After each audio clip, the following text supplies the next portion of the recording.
Toti Torome, honorable members of parliament here present,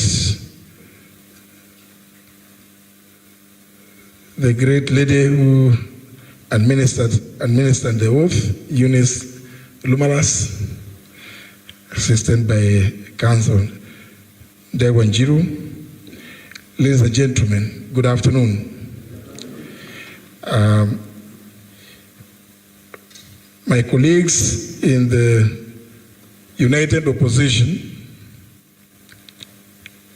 sat and agreed that there's too much trauma that has happened, too many atrocities that have been committed, that we explore ways of addressing various issues that be there for this country.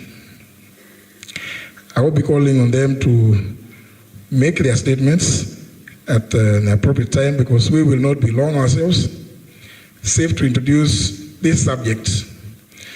Council Ndewanjiru has given the constitutional anchor upon which this commission,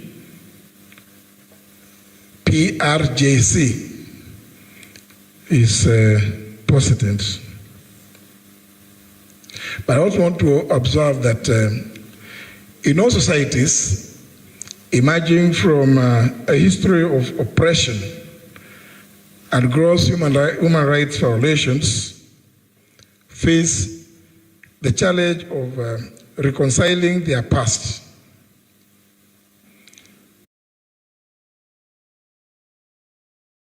This is not new.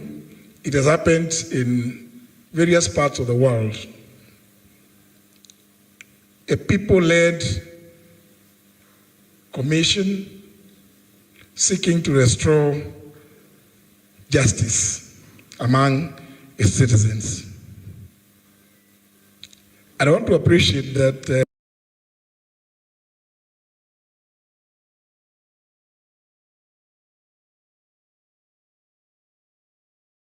here in Kenya,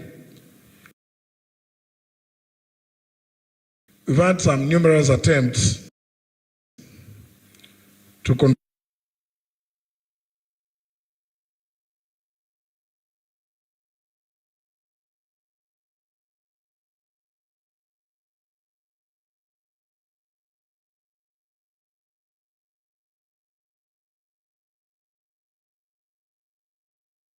will not be having references to such in our constitution.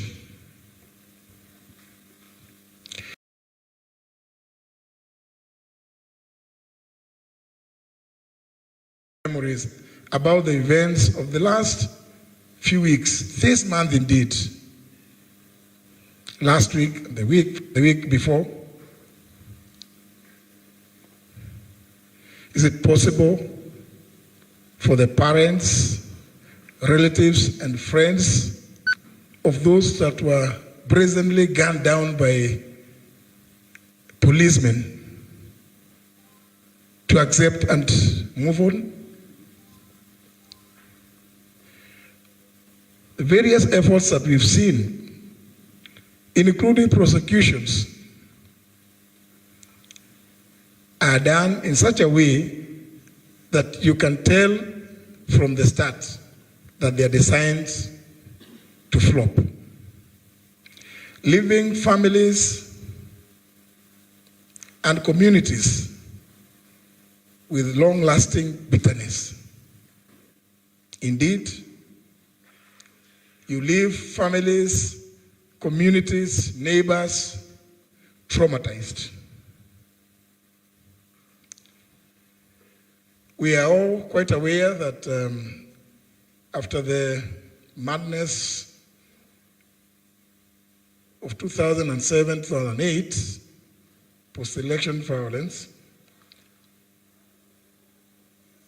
there was born the Truth, Justice and Reconciliation Commission.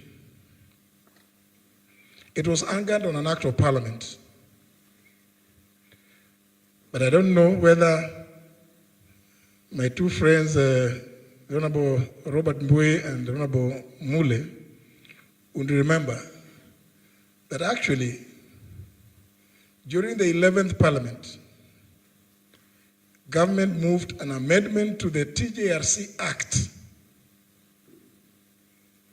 which, for all intents and purposes, made that TJRC report nearly unenforceable against anybody, known or indeed against government.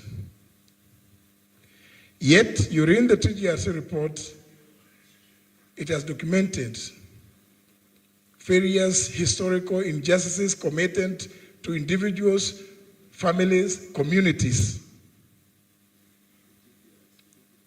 So, the trauma persists. So we've asked ourselves the question, for how long shall this continue? Yet, we have an acclaimed constitution that's so robust in its provisions in the Bill of Rights, which is chapter 4.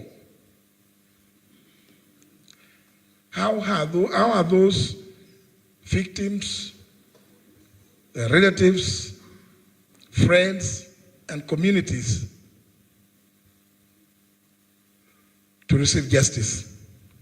How are we to restore justice to those people, to those communities? It's for that reason that proceeding on the authority, as explained by Council Dewanjiro, we've taken it upon ourselves and the leadership, and we want to invite Kenyans to appreciate that the authority granted to us is derived from Article 1 of the Constitution.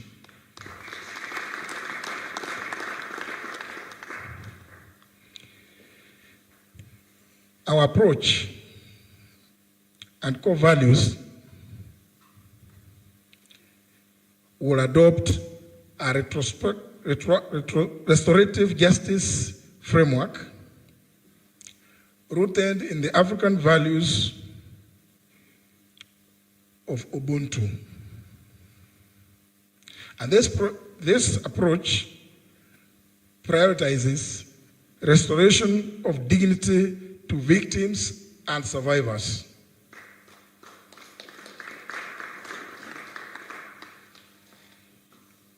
The approach also aims to rebuild individuals, families, and communities, and indeed the nation. For we can talk about economic growth,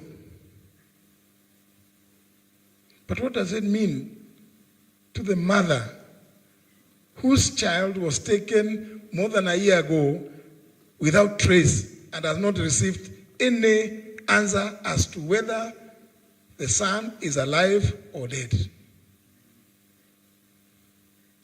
You can have the SGR, you can extend it to wherever, even the DRC. But that mother, that father, that brother, that sister will still remain with pain. This approach aims at trying to rebuild those families and communities, and in the process, build a more caring nation.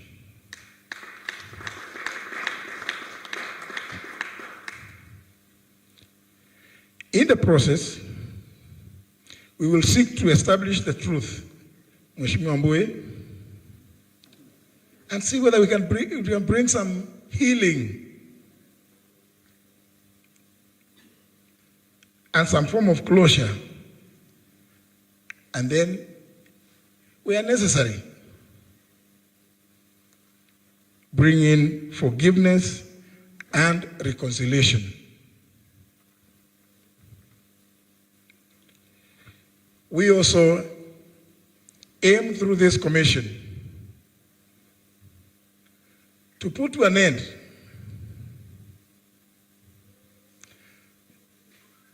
this impunity that we have witnessed in this country by embracing the principle of never again.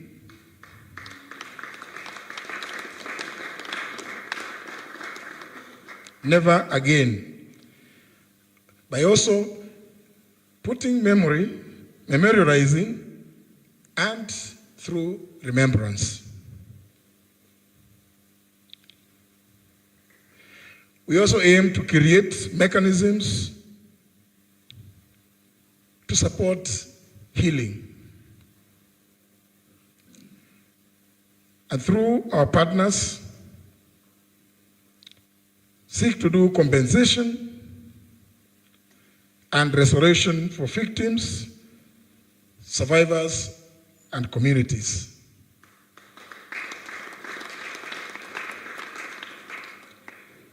Ladies and gentlemen, I was merely to introduce, because we will be doing a lot more, but for the avoidance of doubt, if it is not on the screen,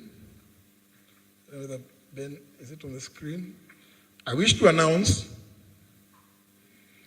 since we intend to hit the road running, that we've set up a website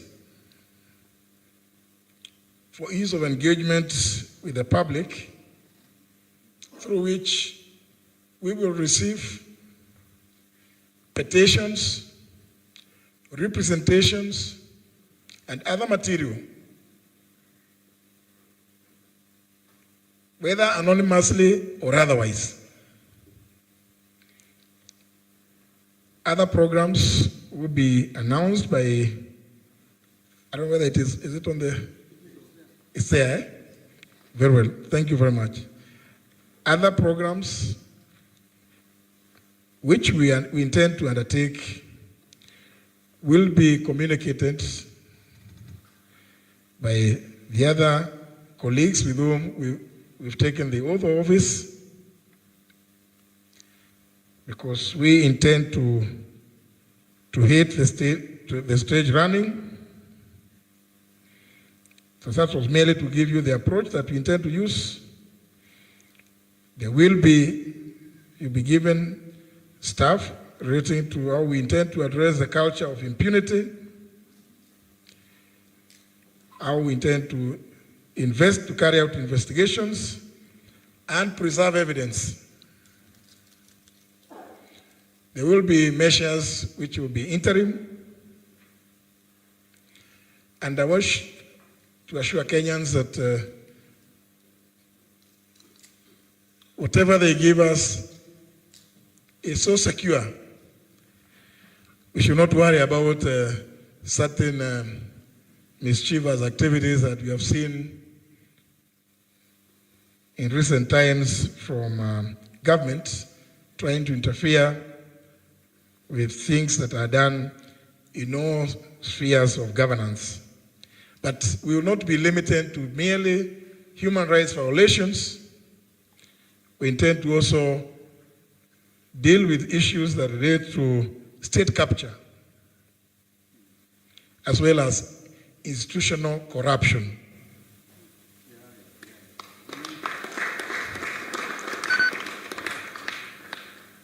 And I just want to give some small example here as I sit, that in the 8th Parliament,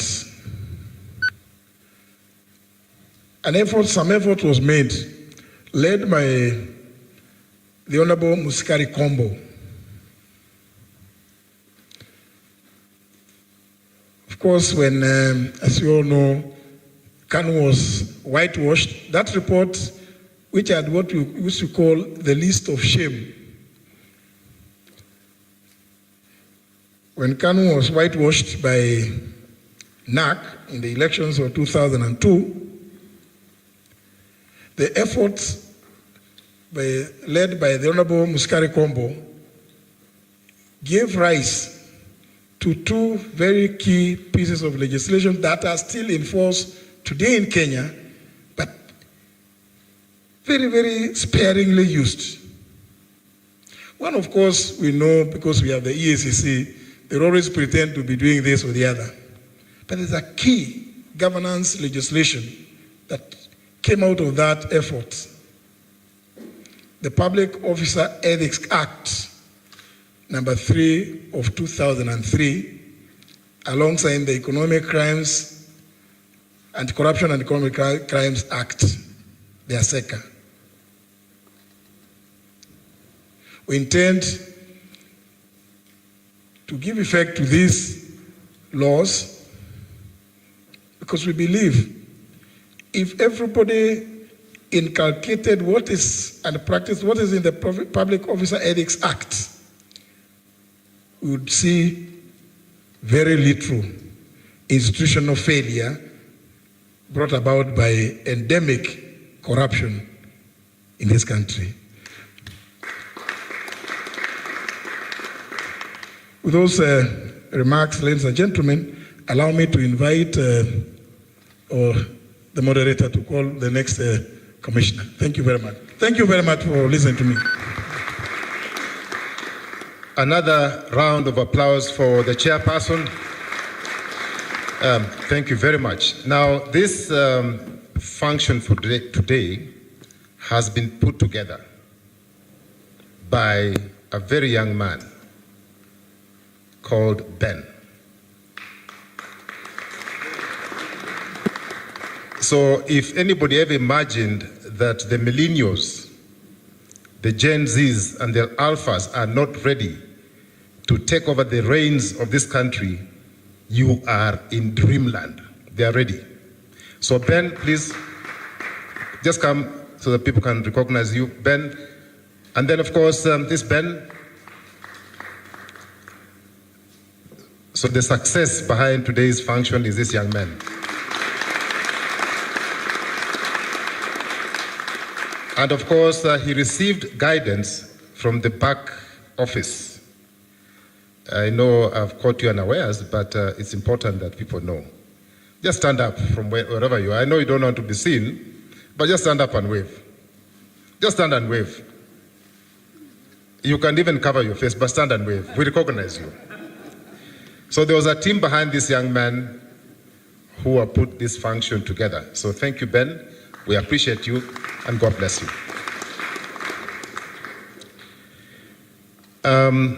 Let me now call upon 3 commissioners to make their statements very short, not more than 5 minutes each. And to start us off is Commissioner Aisha, followed by Professor Ogola, and it will close that session with Senator Manzo. Thank you.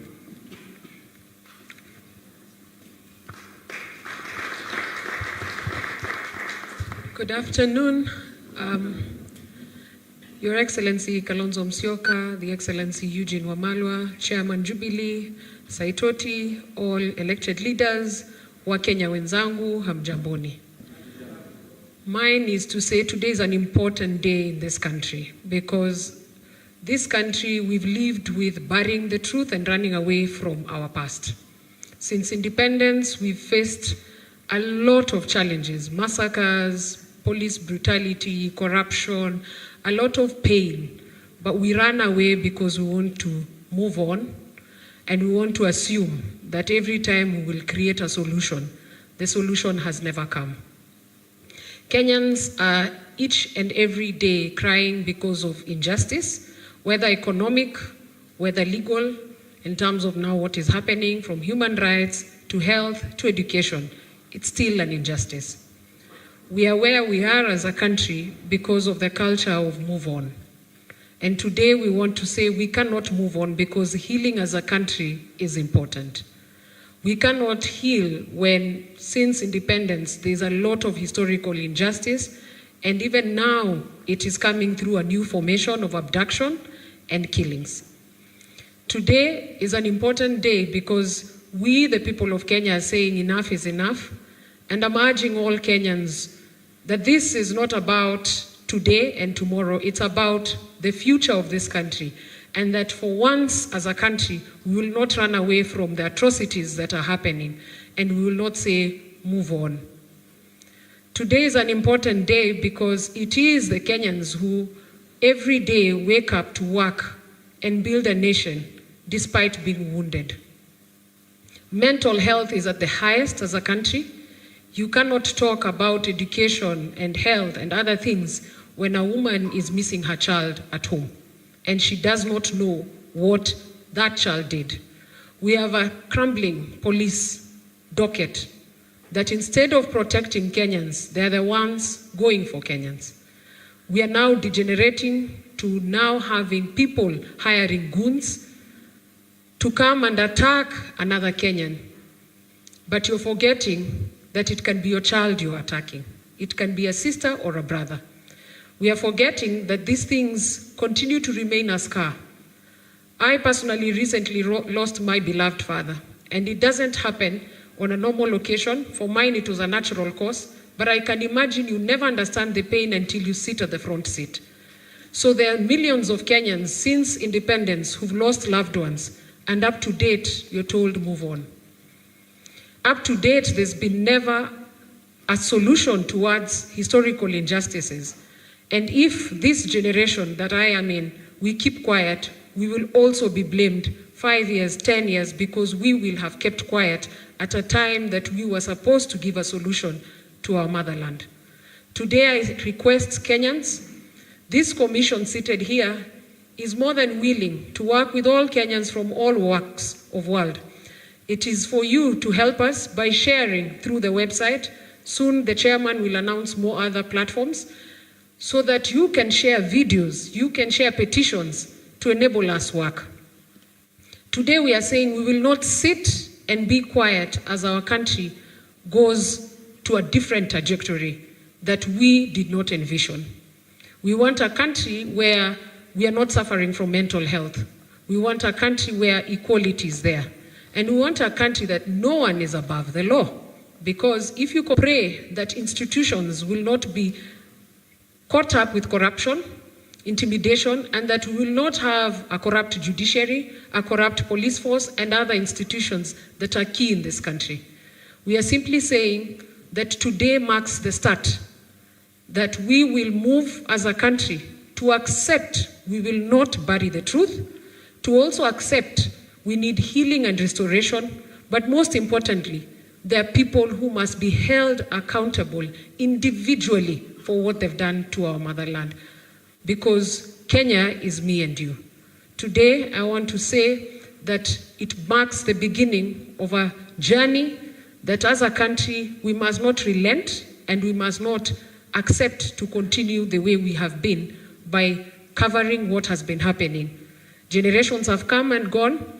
It is time for this generation to say enough is enough. We will not only investigate historical injustices, but even the current. But it is the people of Kenya who will share that information to enable us continue as a commission and work towards restoration and building a prosperous motherland that we call Kenya. Kenya ni home, asanteni sana.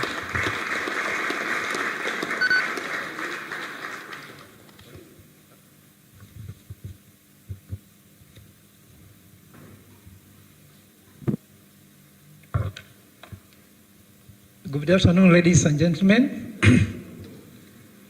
I just want to recognize the leadership from the United Opposition, led by His Excellency Kalonzo Musyoka, and the commissioners led by very able chair,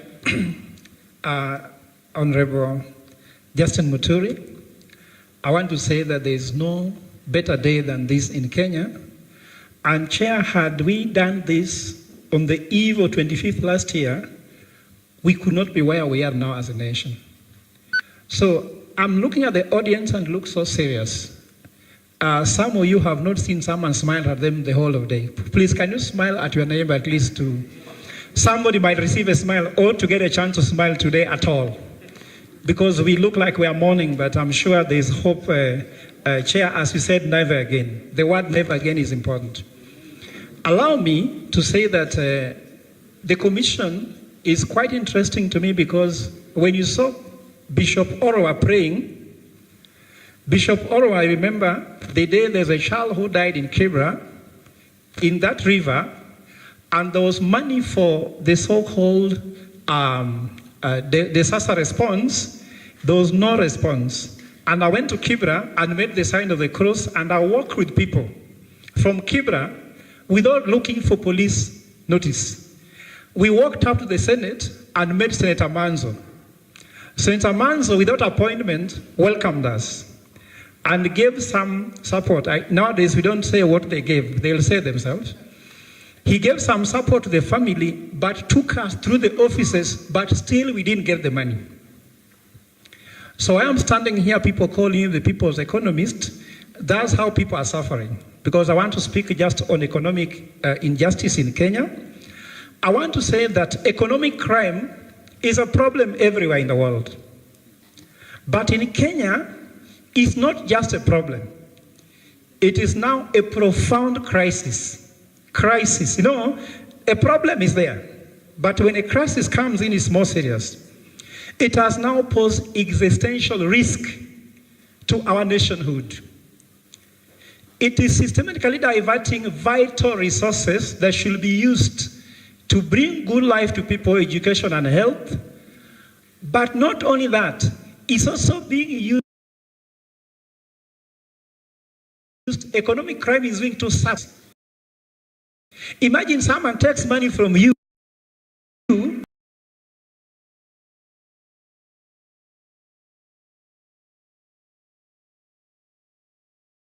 suppress you with the very money.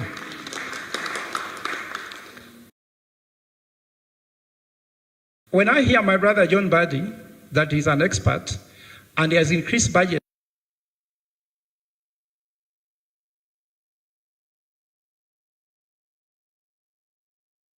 then tell you, you can't enjoy education or you can't enjoy healthcare without security. Yet, someone goes to Homa Bay, picked, then brought to Nairobi and killed. So, to really grow this economy. Secondly, the youth.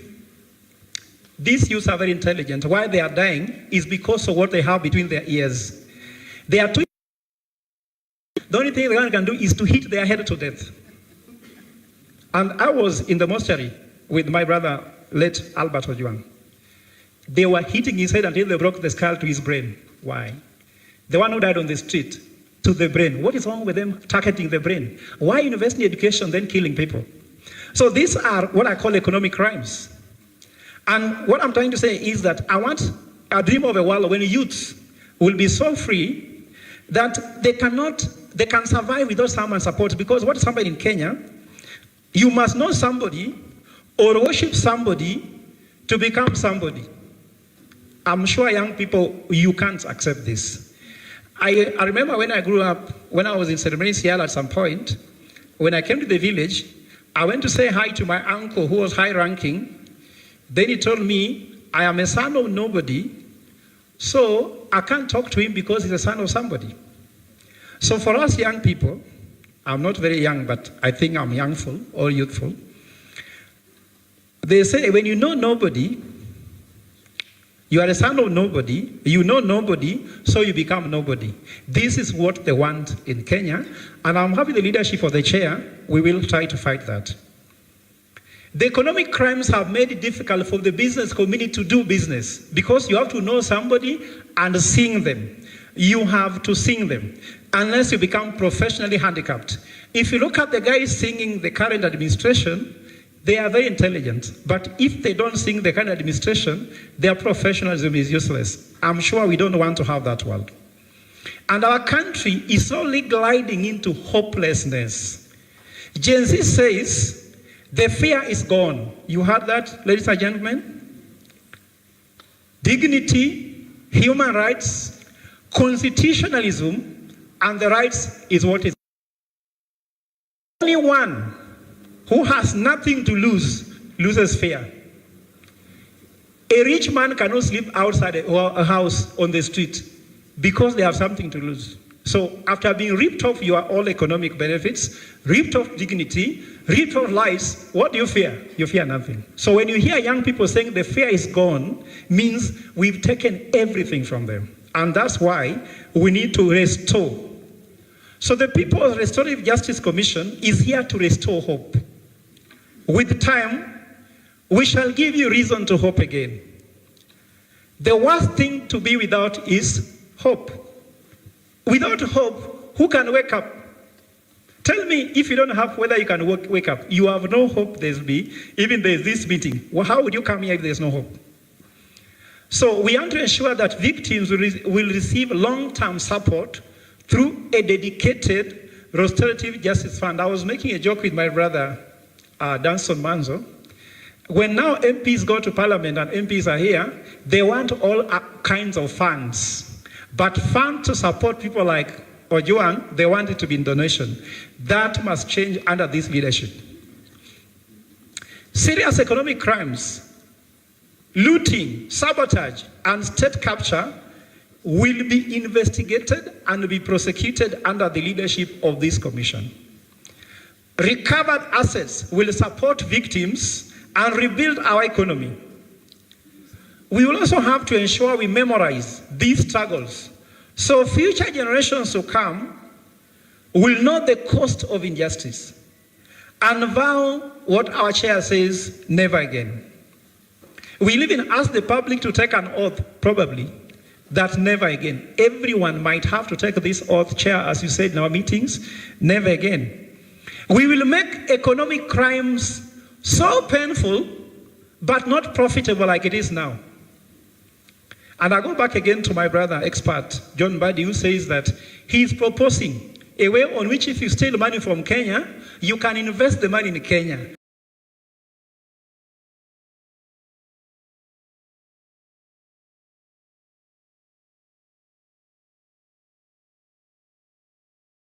Making theft profitable. We will make it completely painful.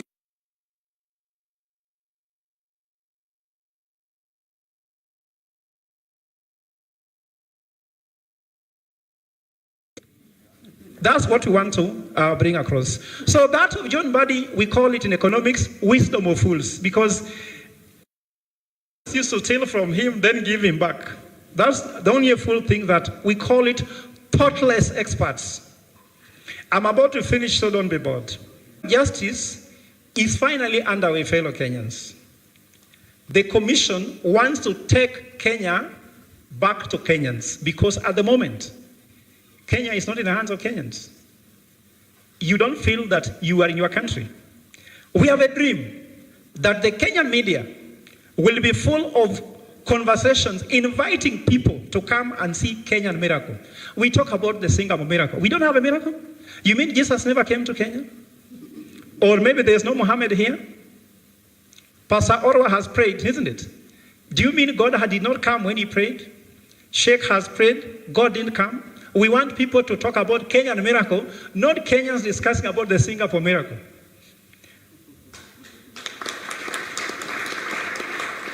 We want the business community to find it easier to come to invest in Kenya below because the law will be transparent, just, and fair. The taxation system must be good, fair. We'll enjoy participating in their professionalism. I can tell you a story. I was a professor in Strathmore for 12 years, and when I said that the bottom-up economic model will bring down Kenya, the president said that if I continue being in Strathmore, he's not the president. And he's the president, I'm not in Strathmore now. A professional voice is suppressed. When you speak like a professional, they call you a politician or an activist. In the US, professors speak in Harvard and they are respected. In Kenya, an economist has to keep quiet.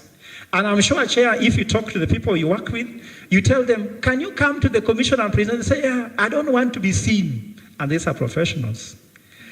Our Wakili Eunice, many people could have not accepted to take this oath because they don't want to do their professional work for fear of being abducted or maybe just being suppressed. So youths will get back the urge to work in their country, to holiday in their country, and to retire here. instead of kazi majuu. Ladies and gentlemen, Kenya has everything it gets. We have to be truthful and honest with each other. We have to bring justice, and we have to ensure that every child born today, when you see your child being born, you must see hope on their faces, because they'll be secured, they'll be under leadership where you don't have to look back and forth, so that there's no calling on WhatsApp, no signals. Just call with your number and speak freely the way telephones came. Once more, let me just acknowledge that we even have a lady who has come all the way from Kilifi, Chair, because he saw this thing, I don't know how she saw it, that she's called Mama Delila, because she believes that justice for Coast Province, land, they have even have a land minister who cannot do the work because they fear the system. So for us, we want you to decide, do you want to work for the system? Working for the system means working how they are working. Or do you want to work on the system? Working on the system means improving a little bit what is happening, isn't it? But for us,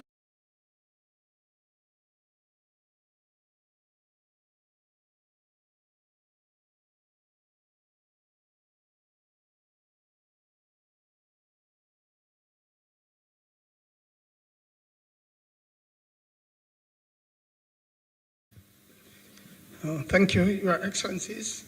Let me thank Kenyans for appointing me into this very important commission.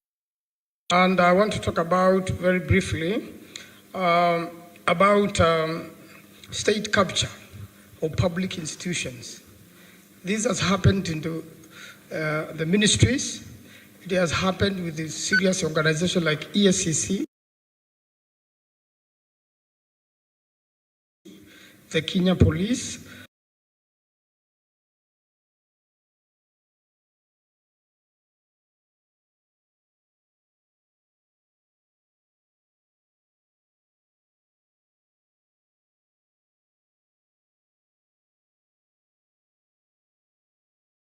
it has also happened in the courts, such that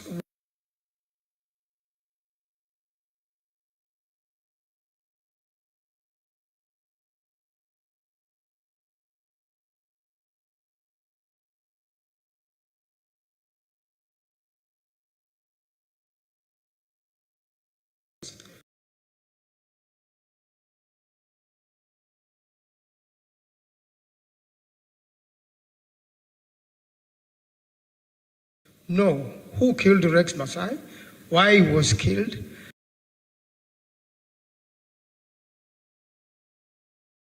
and that after pushing the government to have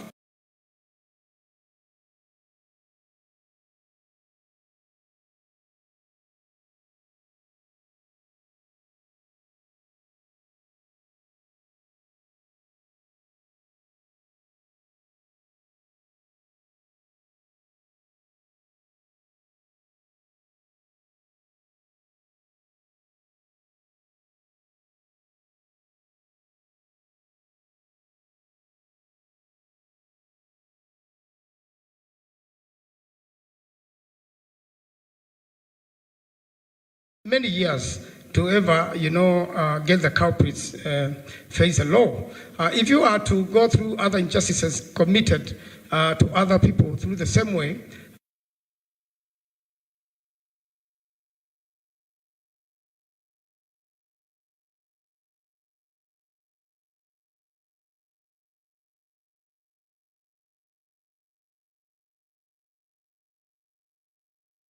the DPP, which is another captured office, can utilize it if it finds viable. If it doesn't do so, then we can pursue private prosecution with this information and make sure that justice is done to the victims. This sort of commissions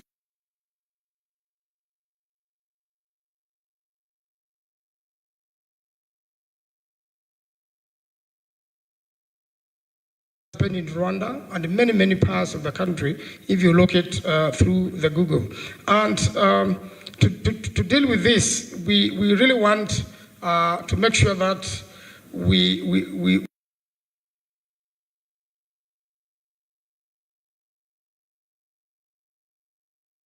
at least the current regime does not want to deal with them. So we want immediate relief for the victims, so that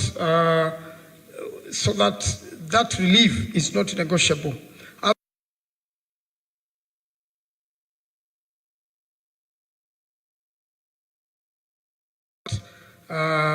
One is given back their dignity.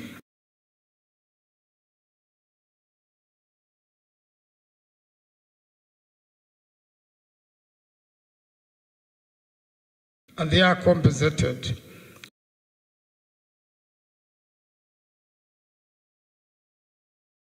You can even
members have looked around and they have not, gotten any justice.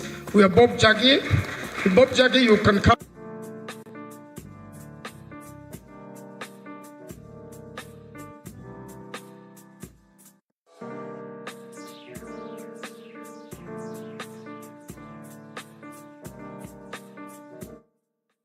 Who could be around?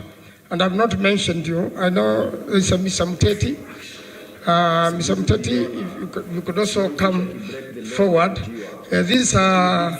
break the law, Nurdin Haji. So this goes out to our fathers. Out to boys our Jew, their dads, they are our brothers. Out to a government that doesn't care after elections, we are now treated as others. This goes out to keep it lit because only a rising smoke that gathers. Out to those people who take less, hadi sasa rising smoke haziwezi gather. Out to a government that talks big lakini ikifika kwa implementation Kenya.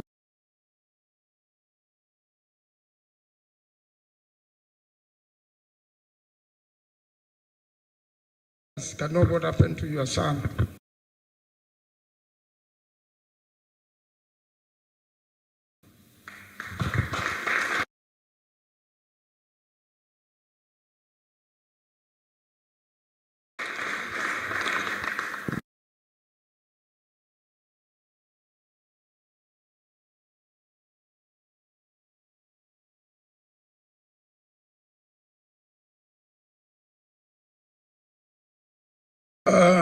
Sorry, thank you very much. Good afternoon, everyone.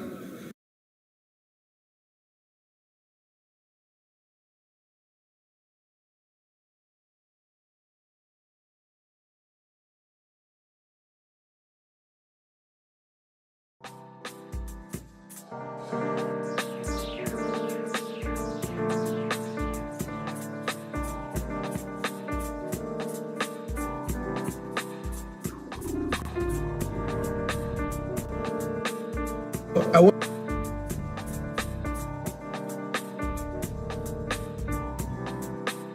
the one was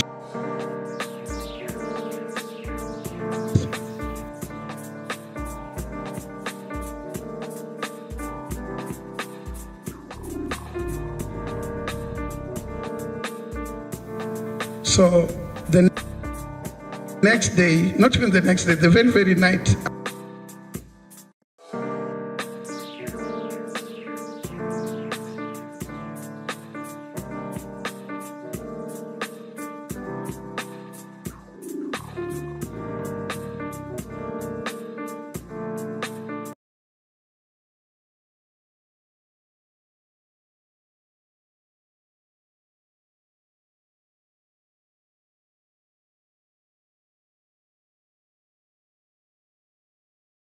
Nowadays, they don't allow any victim of police brutality or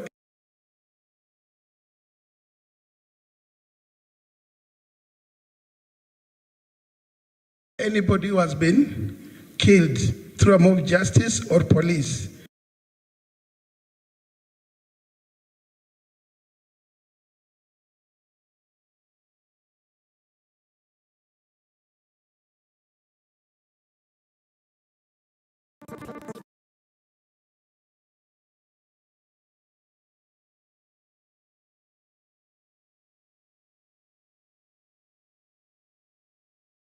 Because we don't want this thing to be known at first because it was very sensitive.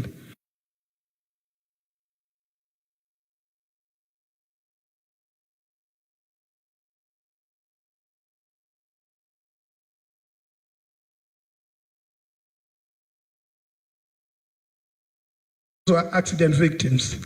Then I told him, bring the first accident victim that was brought, I see. So the first one was brought. I recognized from through the print media that was one of the guys who was shot dead. Then I told him this is not the one. Bring the second body. So when the second body was brought, because I was not, I had to open the jumper that he was putting on. So when I checked, he used to love Manchester United. So he had a t-shirt from Manchester United inside. So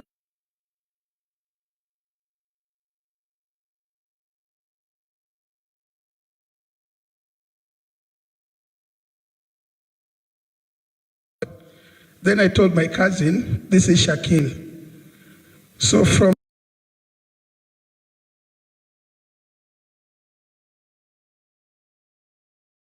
there, when the guy was still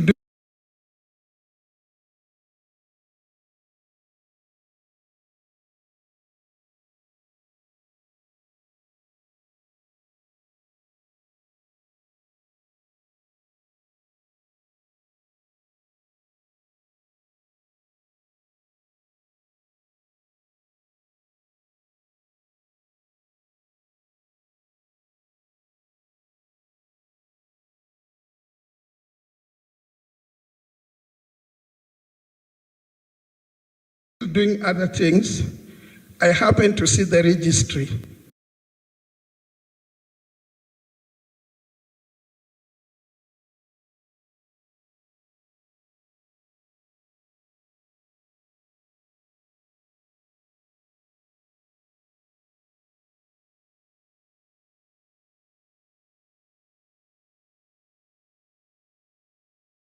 For us, one thing for sure was kulikuwa na kitu fani.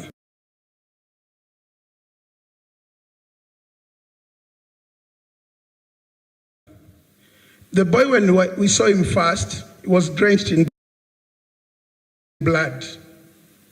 And the other guy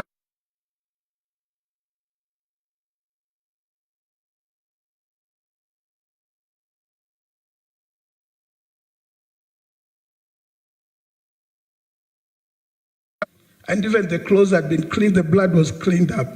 Then I told the guys who were doing the postmortem report, the Haki Africa was there, Human Rights Commission was there, IPOA was there. So I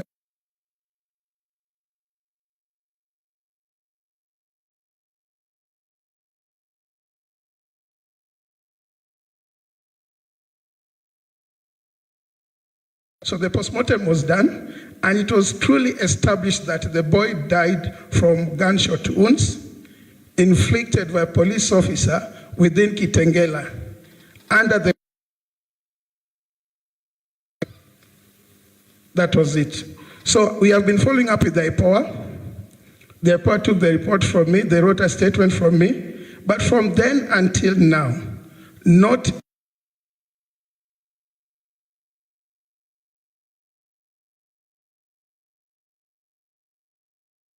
arrangements except for the friends, families, and colleagues whom I work with. Haki Africa also contributed a lot. Munyahera on 3rd of August 2024. Until now, no phone call, no nothing. I've not even seen any government representative, not even one. Very much, Paula. These are the injustices. Please be seated, the two of you. These are the injustices we want to deal with. Now we've got to be very brief with the rest of the young people. Explain briefly what happened to you. All protocols observed. Good evening. My name is Billy Mwangi, the young man who got abducted in Embu County on 21st of December last year. And I was taken when I was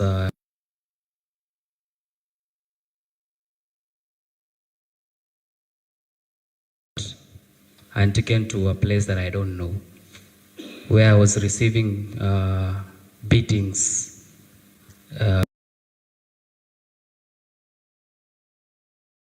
every day on my back.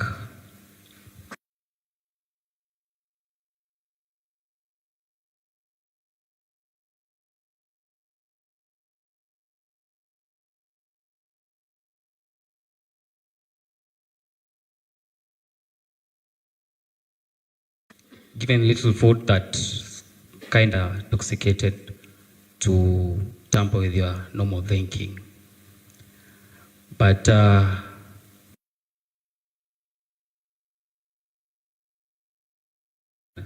Nyeri at night in Gatitu in a bush, they gave me 2,000 shillings. They told me, we kijana jipange, usipitie kwingine, wewe jipange. And Mungu naye ni mzuri, I'm alive, but that does not give me a smile on my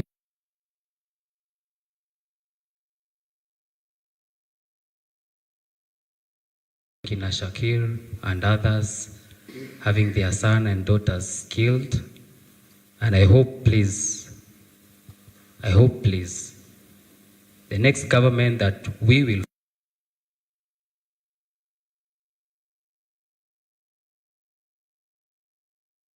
na wale wanafikiria Gen Z hatuna kura, my friend, sisi ndo tunaamua. We are the ones who to decide if you are the senator, if you are the governor, if you are the president. So the next government, please give us chance.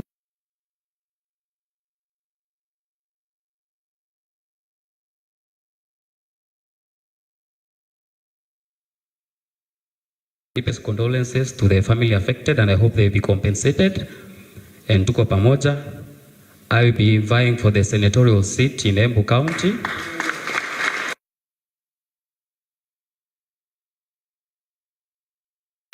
Hata kama wengine wanasema sitapata, my friend, the God who brought me back alive is the one who will give me that win. Send us all the best in your campaigns, and we have over 100 cases similar to Billy Mwangi's. Yeah. Nitatumia lugha ya kitaifa. Kwa majina anaitwa Aslam Longton, the Kitengela 3. Sisi ndio wale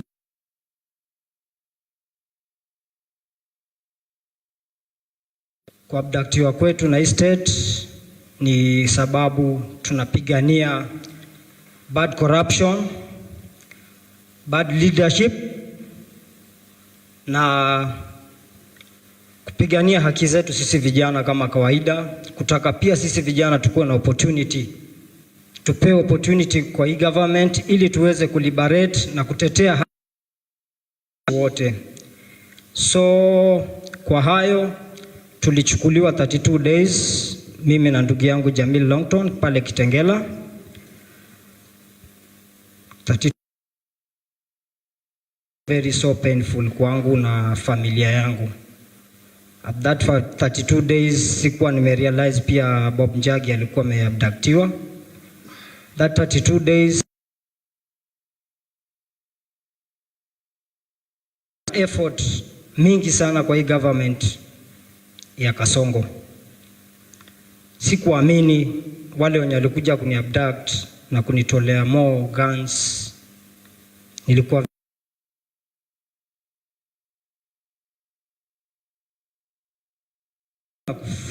tupo kwa Subaru haraka na kupekwa pingu mikono za nyuma, nikafungwa macho, tukaweza kubadilishwa kwa magari kadhaa.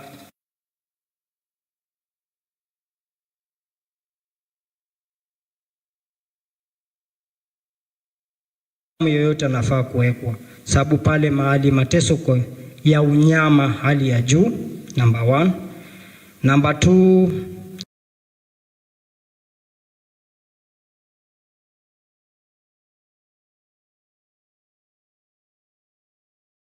unaambiwa uvue nguo zako zote uwe uchi, ubaki bila nguo na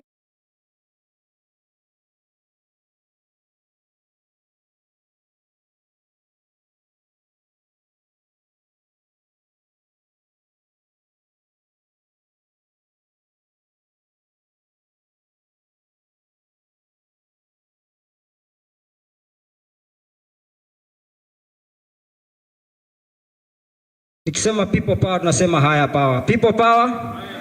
People power? Who are the people?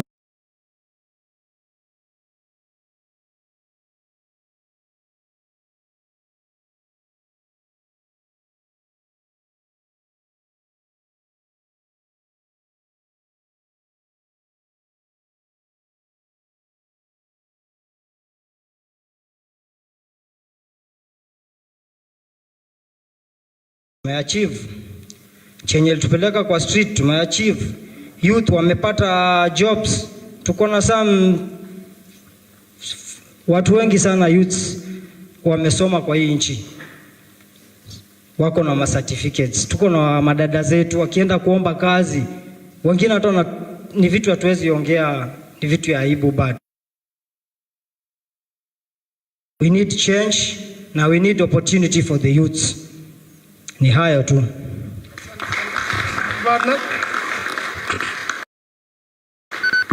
Poleni.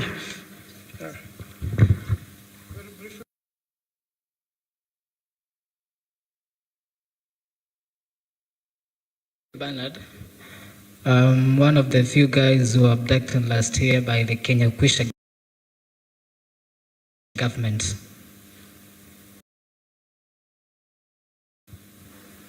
My story and that of Billy and the rest of my colleagues is the same, because we were abducted by the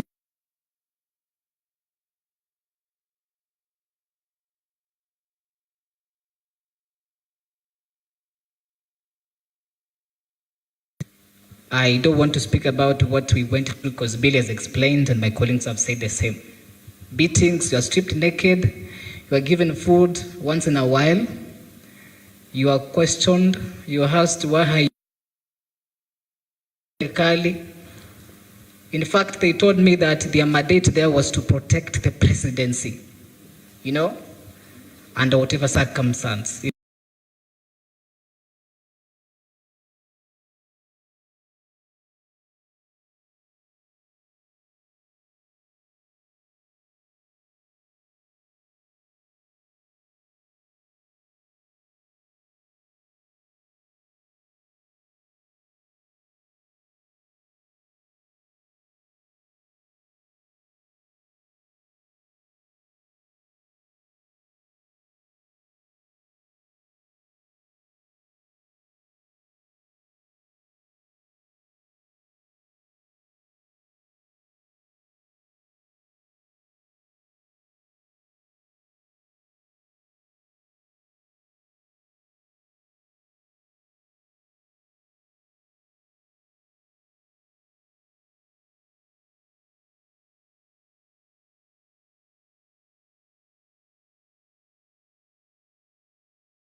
and Gillian Munyao, the parent of Rex Masai, who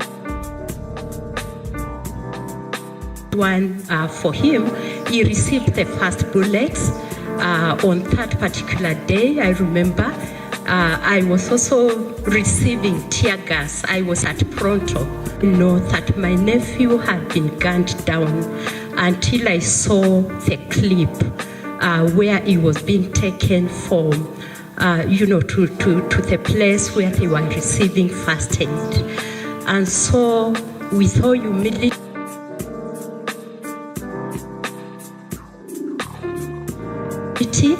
I decided I had not thought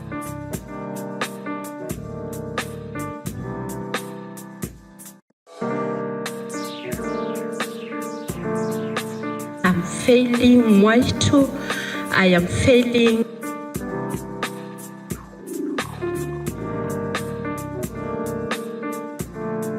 Gillian, I am failing Rex and Sire. In peace. May justice be done. Thank you.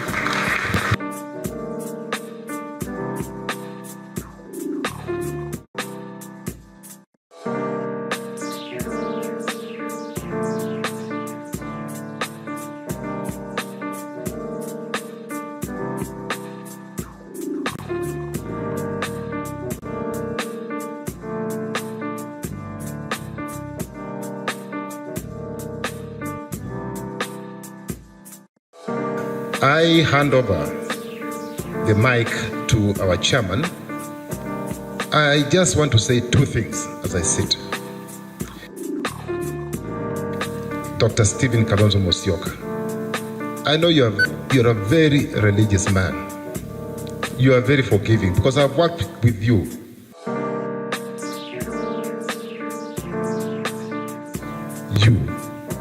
And I want to ask myself, I want to ask the audience, ill have our children committed to the Kenya Kwanza government? What ill? That they have muted violence and killed many of them extrajudicially. What have they committed? And having said that, I know the Bible says that we forgive. Should we forgive a murderer?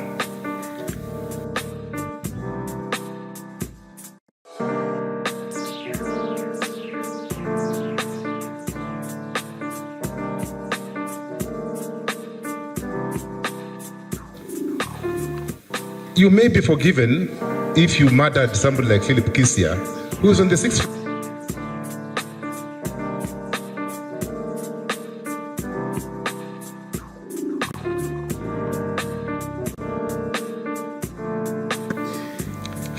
The same president never mentioned the deaths of our children muted through extrajudicial means. He never mentioned anywhere. He didn't even offer sympathy, or he didn't even say anything about this young man who is battling for his life at Kenyatta National Hospital. He said nothing. He said nothing about Ojwang. He only talked about protecting the police. So is he suggesting by any imagination that our children are inferior human beings? Can we really forgive such a man? And I'm talking about William Ruto. Can we forgive him? Can we forgive him? I then remembered the video I watched yesterday on Citizen and many other channels of a mother. You know, men, we only participate in the process for a few seconds, maybe a few minutes. But women bear the pride. They carry these children for 9 months. And I had the mothers, not one, not two. They only asked for one thing. They said, we don't want compensation. Bring back our children. Bring back our children. So if William Ruto wants to be forgiven, bring back the children. Bring them back alive. Otherwise, you'll never forgive them. So thank you very much, Excellencies. Let me hand over the mic to my very able chairman. Thank you for having us, and after this, I think we'll say a prayer after the principals have spoken. We'll give a vote of thanks, say a prayer, and we'll call it a day. May God bless you. Thank you.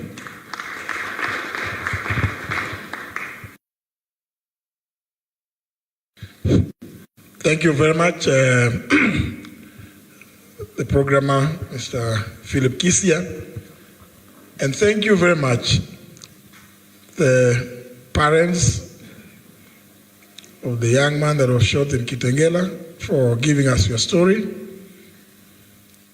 Thank you very much, Bob and Billy and the company, the aunt to Rex. It is this kind of stories that have pricked the consciences of many right-thinking Kenyans.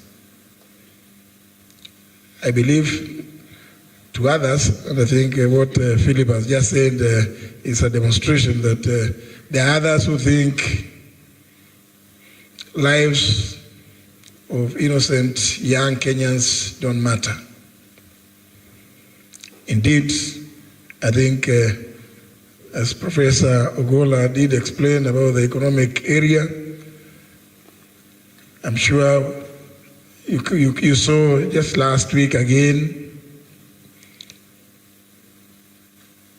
a CS at the DG Health announcing very casually to Kenyans that drugs worthy over 90 billion shillings have expired in the stores, in KEMSA stores. But the most interesting bit was they're actually requesting for 600 million shillings to destroy that. And guess what? So that some other people can do some further procurement. Yet health is a devolved function. I thought this is the kind of thing that should have made all our governors be on the streets with all of us tomorrow while commemorating the June 25th, but also for them to say, this is economic sabotage. You are killing our people. There's no medicine in hospitals, and drugs have expired. What, they over 90 billion? You know, it's very interesting that it's announced so casually that, you know, that's the same way we are treating the lives of young Kenyans which we are taking away every day. But I want to assure you, because we are sure that we are fully grounded both on the Constitution and the law.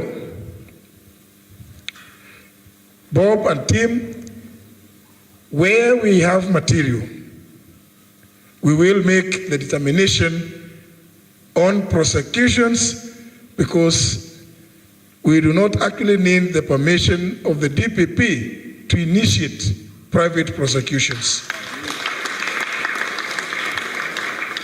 And they just have to go and check, it is provided for them even to take over. And at 157 clause 6 paragraph B, they have to seek the authority of the person who initiated the prosecution. So have faith. And we have a team of dedicated lawyers who will undertake those private prosecutions in appropriate cases, because we must also restore dignity to our people. Lest I breach the rules of admission here, allow me, ladies and gentlemen, to invite my good friend, my elder brother, His Excellency Dr. Stephen Kalonzo Musyoka, to come up here and make a statement.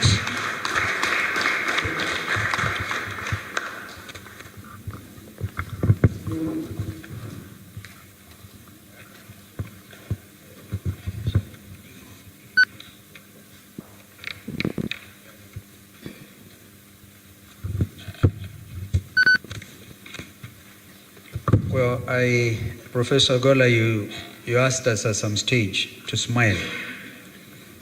And you obviously found it was not easy. The matters before us today are so heavy that we should be forgiven for not smiling at each other. Be that as it may, before I make one or two remarks, I want to give apologies of our other colleagues who are not here, representing the united opposition. Although I see that the website is talking about loyal opposition. I don't know whether the Secretariat can do something about it, so we are all in sync. Bring your greetings from our sister, mother Karua, who had to travel. I think we should give her a clap because we know she very well represented by our own Secretary General of People's Liberation Party, Asha Bashir. And we have, of course, our other friends, Mheshimiwa Fred Matiang'i. I spoke to him last night. He must have gotten a bit mixed up on the timings, and I know he was going to be with us today. And our other friends, Rigathi, was out there. You know, he's a man in the trenches, Rigathi Gachagua. So we are all together. Men and women who have also known injustice. Because I think Rigathi Gachagua should also appear before you like Robert Mbui. And I remember I was out of the country when Robert Mbui reported in trying to welcome Baba, he broke his leg. And you remember the story that time was we were on our journey to Canaan. But we got to River Jordan and there were crocodiles. I think I've managed to give you a smile. So Robert Mbui was bitten by a crocodile. Listening to what has happened to our country, honestly and sincerely, if we don't take action now, we might end up with no country. And so, Ufungamano, you may not know, it's so historic. This Ufungamano who gave us the Constitution. Both men and women from the churches, from the civil society, were able to be bold enough. That's how we ended up getting rid of Article 2A of the Constitution. We amended the Constitution to create Article 2A, allowing for pluralism in our country, which is now under threat. And so it is to Ufungamano we have come today to tell William Ruto, you said we have no agenda. Well, we have one clear agenda today, and that is justice for Kenyans.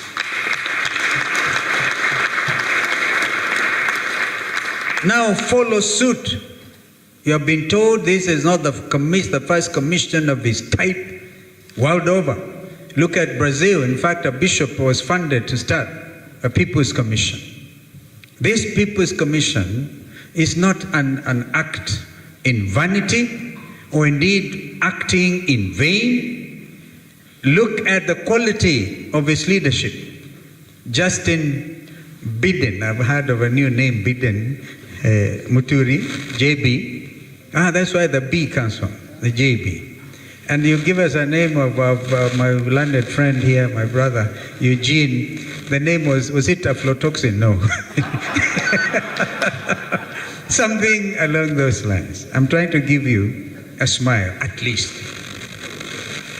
And so, agenda number one, the work of this commission, I think is not even time bound, because we are talking about the next administration. What you are telling William Ruto is our agenda item number one will be justice for Rex Masai and justice for all those young Kenyans who have been failed by police bullets simply because they exercise their constitutional rights under Article 37. And now we pray to God that if you have a heart not of stone but of flesh, you don't kill them again tomorrow. Don't kill them. We are telling William Ruto, don't kill these young people tomorrow, because the world is watching. We want to thank the international community. They have come out with a very clear statement. Kenya is not an island nation. It is one nation among the community of nations. We will not allow you, therefore, to get away scot-free. As we speak, at least by the time I got here, I had information that 4,500 goons were meeting in City Hall, preparing to go and murder and maim and kill the framers of Constitution 2010 and Article 1 on the sovereignty of the people. Never envisioned that so many years, 15 years down the line, there'll be men meeting in Taifa Hall somewhere under the chief goon, who I think is the one preparing them, to come and do other things. This commission is so bold. You cannot actually terrorize any of these four people. Justin Muturi and your team, you have your work cut out. When we talk about state capture, we mean it. Kenyans are still waiting to hear fertilizer fake. And the Andani deals continue. Economic sabotage, economic manipulation, which actually, as we speak, is part of Shashi. We will have to go deep into those things so that as we form the next government, we will know what to do with those economic saboteurs. Well, Philip Kisha, Philip, I heard you loud and clear. By the way, the 4,500 goons are joined by 5,000 police officers. All right? And they're even planning to exchange uniform with the goons. What they're actually trying to do is to make sure that Goon A knows how Goon B will look like tomorrow. Shame on you. Shame on you. So we are watching, and the country is watching. All the parents want, and Kenyans, because mtoto akizaliwa sio baba yake ama mama yake peke yake, mtoto ni wa jamii. Watoto wa jamii ya Kenya, wazazi wa watoto wa Kenya, jamii zote wanadai haki kwa watoto wao, ambao tumeona hapa. Bob, you remember we even tried to catch up with you at some stage. We caught up, we tried, we went to court, we tried action, but this is real action. Real action.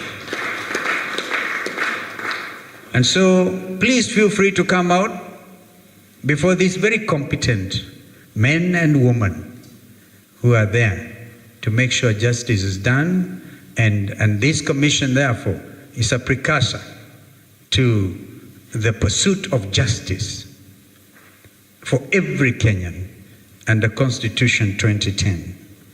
I therefore would want to really conclude my remarks because they're brief. We've been given the wherewithal and what exactly we want to do.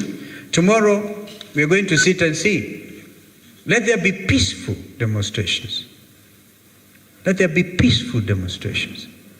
Kenyans will remember that we were actually bold and said tomorrow is a public holiday.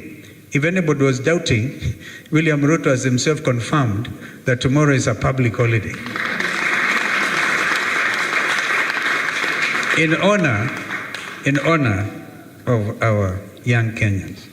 And I can't understand, truly, I would take a lot of convincing by people who are with us in the struggle for justice. In 2023, Raila Odinga and I and Eugene and Mother were nearly killed. 60 young Kenyans were felled. And 2024, young people did better than us. They breached the Central Business District. How can we disown those young people for pecuniary gain, for money? It can't be for fame. It can only be for infamy. Therefore, ladies and gentlemen, this is a very difficult moment. I've seen Minister Murkomen saying they are willing now to meet with the parents of the victims. The victims. They are willing one day to the commemoration day who can take you seriously. I think this commission now will ensure that not only justice, but compensation. We demand compensation now for every victim. Compensation now, and it's not a favor. In fact, you should let the names come quickly before you, Justin, and your team. You should be the ones to administer. Who can trust these people? Who can trust them? The trust deficit is so enormous that nobody can trust them. They say, no, we're prepared to discuss, to listen to the parents. Where have you been? Justice delayed is justice denied. So a very famous English jurist mentioned that time, Lord Denning. You delay justice, you've denied justice to Kenyans. And therefore, we will stand in solidarity. Long live Kenya, long live this commission. You know, they will not sleep. They have been found out. Because this is not a joke. And so we'll be calling them out as we go. Of course, we have other issues to deal with. Even look at the corruption in the housing, so-called affordable housing. Unveil it. In fact, that is the easiest thing. That's what we are always saying, the next administration, executive order number 1, do away with housing tax. And of course, as we do so, you'll be on their tails. You'll be holding them. You'll be holding them. Messed up education system. How can we have a country where Kenyans don't know how they're waking up tomorrow? And we saw them, representatives of the suffering people of this land. But God will shine. The sun will rise tomorrow, and we shall go and lay the wreaths in remembrance of these children. We've given notice. We've given adequate notice. Wakili Ndegwanjiru, you remember we asked him to do it. Notice to the police. And now, if you're in charge of, we thought the Green Army was what meant. Kumbe is Sakaja's Green Army, creating Haiti-like gangs. We will not allow Kenya to go the Haiti way. It will not happen. We will get you out first. God bless you. And ask my brother Eugene Wamalwa to come and say, make his few remarks, even as we now launch the People's Restorative Justice Commission. Thank you. Thank you very much, Your Excellency. I'm not going to try and ask for any smiles. I am normally one politician who likes smiling, but not today. My heart is really heavy listening to the parents and the victims of the extrajudicial killings of this regime, the abductions, the torture, Bob Njagi and the Gitengela 3, and your colleagues. We know the trauma you went through, and it's a year. Tomorrow we'll be marking that day. And I listened to the father of Shakil at the All Saints Cathedral. We listened to the mother of the youngest victims of them all. He was only 12 years, Kennedy Onyango. This boy was shot in Rongai. His little body took many bullets. And when the president was asked about the boy, he said the boy is alive, right? Kennedy Onyango's story was very moving at the All Saints Cathedral, and many others, Denzel Omondi's parents, and all those who are suffering. A year later, no justice, no compensation. And it reminds me of one of the poets, Jonathan Carriara. He wrote a poem, and he called it Grass Will Grow. And it was a poem by a parent mourning the loss of a child. They said, Lord, if you have taken my child away, then give me strength to dig his grave. And Lord, send me a little rain, for grass will grow. But he said, Lord, do not send me madness. I asked for tears, but do not send me moon-hard madness to put a snag in my skull. It's as if Jonathan Kariara was one of the parents here. One of the parents whose children had bullets lodged in their skulls, had their brains splattered on the people's house in Parliament and on the streets. They did not aim at the legs or the arms to disable. They aimed at the head. They splashed their brains and they killed them. A year later, no justice. Those who went out in 2023 during the Azimio protests, 75 young people were killed. One was Brian in Nyalenda with his brother. They were beaten, dragged out of their homes and killed. Just like Brian, who was killed, I think it was the Sultan Hamoud went with His Excellency to bury the young Brian. We cannot forget these young people. They've been waiting for justice for 2 years. But do we expect justice from the Ruto regime? Do you expect justice from the Ruto regime? A regime that will pick a young man, Albert Ojwang, from Homa Bay, bring him to Nairobi, less than a kilometer from where we sit, Central Police Station, they murdered the young man. Then they said he had committed suicide, that he banged his head on the wall until he died. Can you believe such a regime?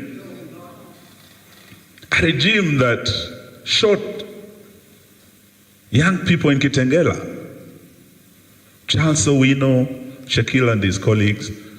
Then they hide the bodies and say, these were car accident victims from Juja, and they cover up.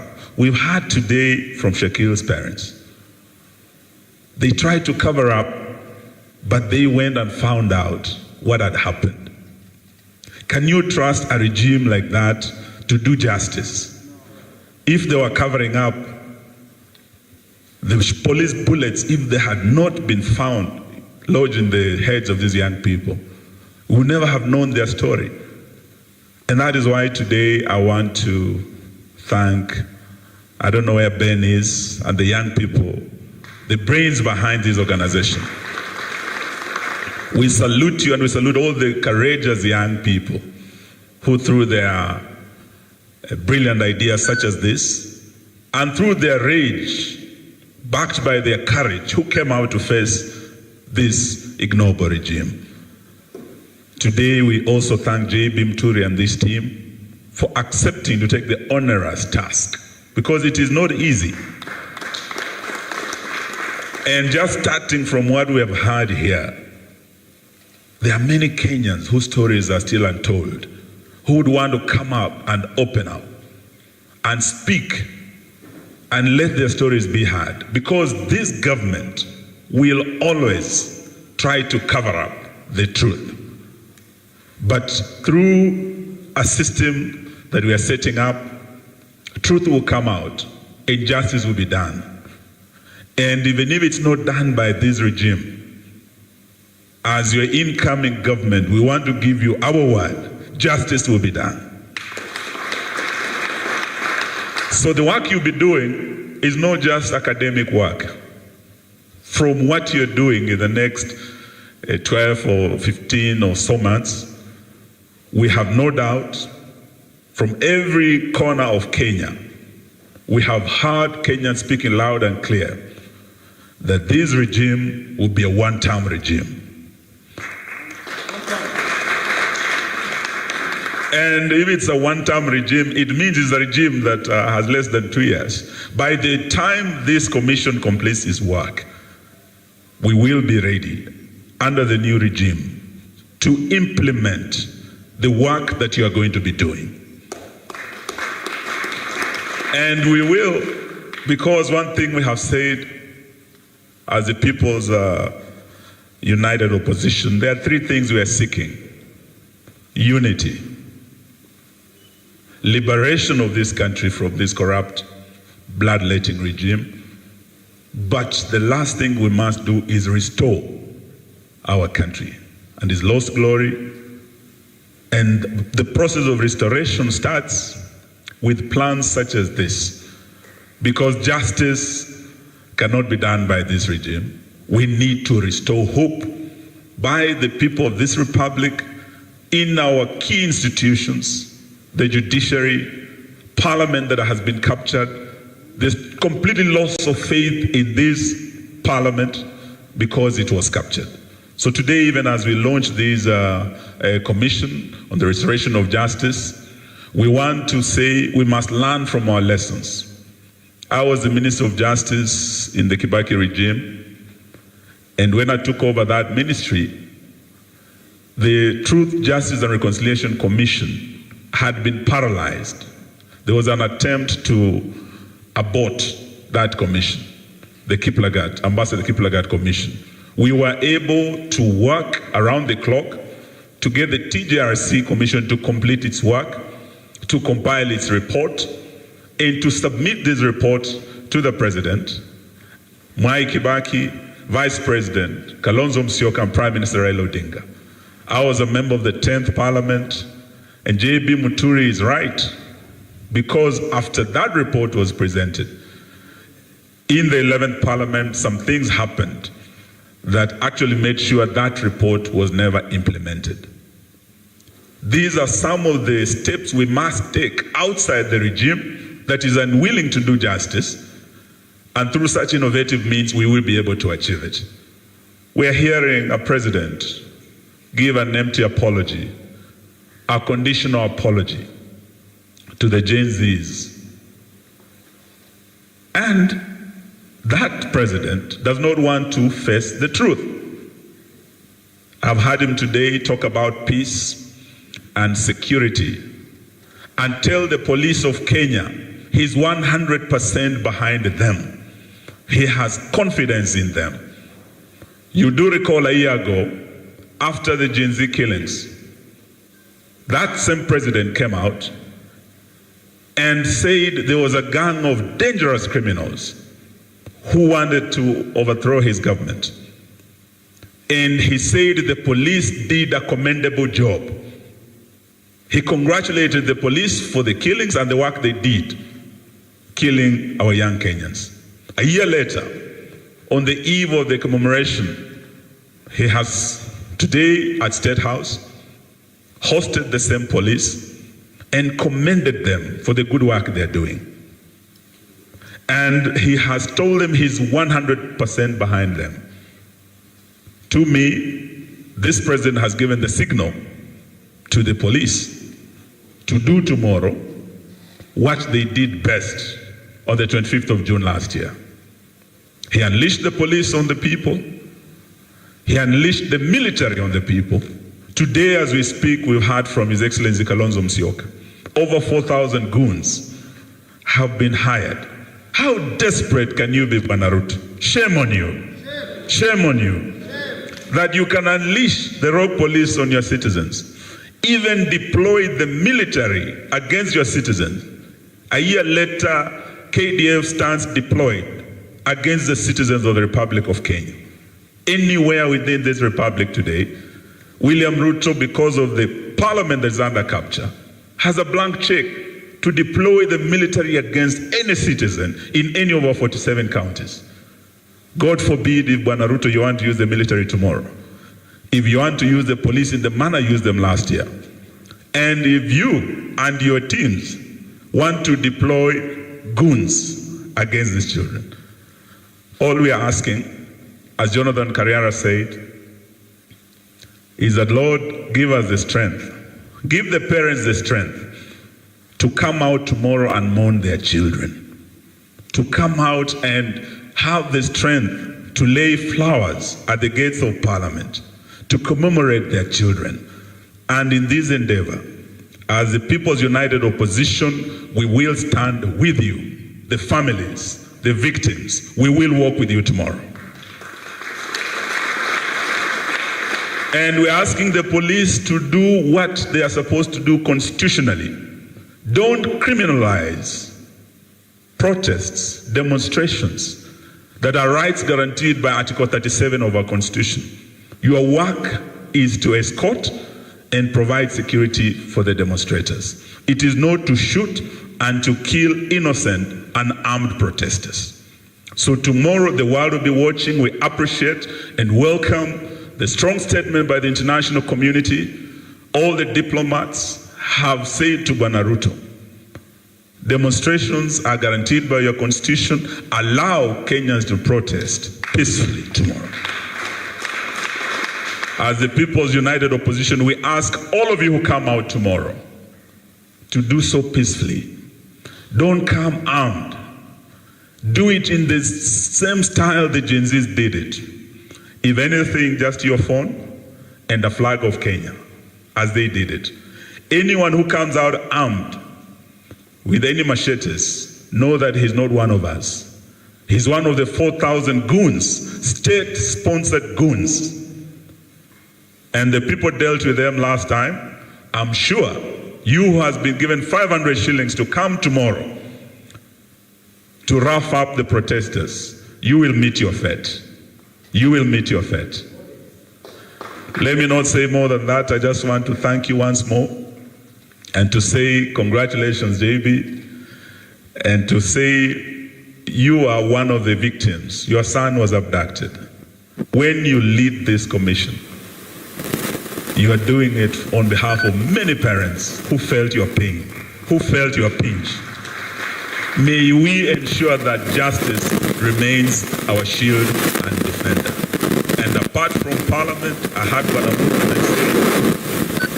At if you are in the United States and you said you are going to march on the White House, you would be arrested from your house and picked.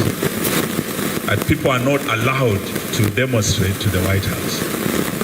I don't know which United States Murkomen went to school, I don't know. But if you're in Washington, you will know that even as we speak, there are demonstrations outside the White House. When Trump gave an order to strike Iran, there are many Kenyans who have marched on Washington from across the states who do not support the war, who want to see peace in the Middle East. Which White House are you talking about, Bwana Murkomen? There are people demonstrating outside the White House. This is the people's house. And so is our state house here. Even if you keep wasting time renovating, and that house does not belong to William Ruto. That house belongs to the people of Kenya. And if they choose to march there and lay flowers outside the gate, it is their house, they're entitled to do so.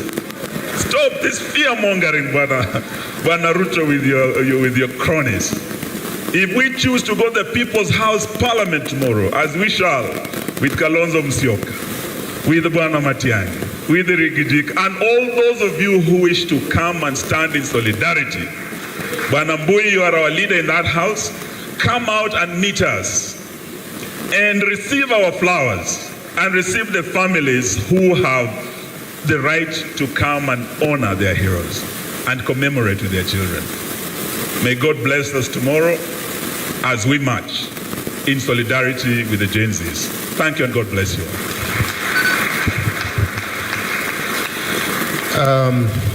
Thank you very much, Excellencies. At this point in time, may I invite my brother P.S. Rombe to pass a vote of thanks, and then followed by two quick prayers.